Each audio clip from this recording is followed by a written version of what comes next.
On January 15, 2025, the world watched with bated breath as news broke of a ceasefire agreement reached between Israel and Hamas. This fragile truce aimed to halt the latest cycle of violence that had gripped the region for weeks.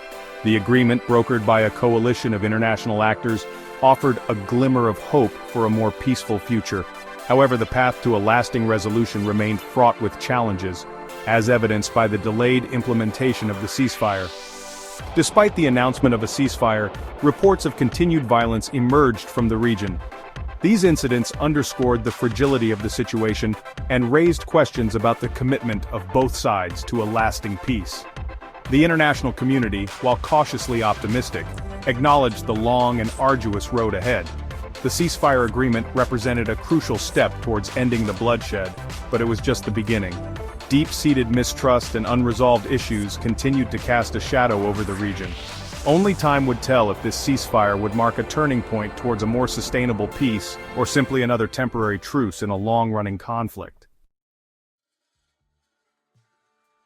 The ceasefire agreement, a three-phase plan, outlined a roadmap towards a more permanent resolution. The first phase, set to commence on January 19, 2025, centered around a 42-day ceasefire.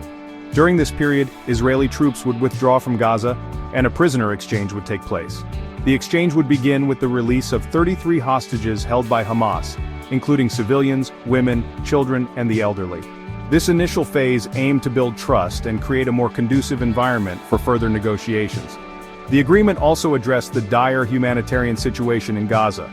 It stipulated increased humanitarian aid and access to the besieged enclave.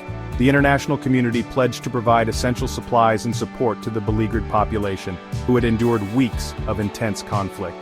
The second and third phases of the agreement, to be negotiated during the initial 42-day ceasefire, remained less defined. These phases aimed to address more complex and contentious issues, such as the status of Hamas and the future of Gaza. The success of these later phases hinged on the ability of both sides to maintain the ceasefire and engage in good faith negotiations.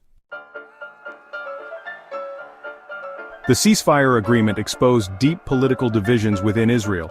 Prime Minister Benjamin Netanyahu faced intense pressure from both within his coalition government and from the opposition. Hardline members of his own Likud party and the far-right religious Zionist party criticized the deal as being too lenient on Hamas. They threatened to withdraw their support for the government if it did not return to a more aggressive stance after the initial 42-day ceasefire. The Biden administration, heavily involved in brokering the ceasefire, expressed its full support for the agreement and urged its timely implementation. The United States, along with other international actors, played a crucial role in mediating between the two sides and bringing them to the negotiating table. The international community viewed the ceasefire as a critical step towards de-escalating the conflict and preventing further bloodshed. The recent conflict exacted a heavy toll on the civilian population in Gaza. Thousands of Palestinians were killed or injured, and countless homes and infrastructure were destroyed. The United Nations and other humanitarian organizations worked tirelessly to provide aid and support to those affected by the violence. The ceasefire offered a glimmer of hope for a brighter future, but significant challenges remained. Rebuilding shattered lives and infrastructure would require a sustained commitment from both sides and the international community. The path to a lasting peace remained uncertain, but the ceasefire represented a crucial step in the right direction.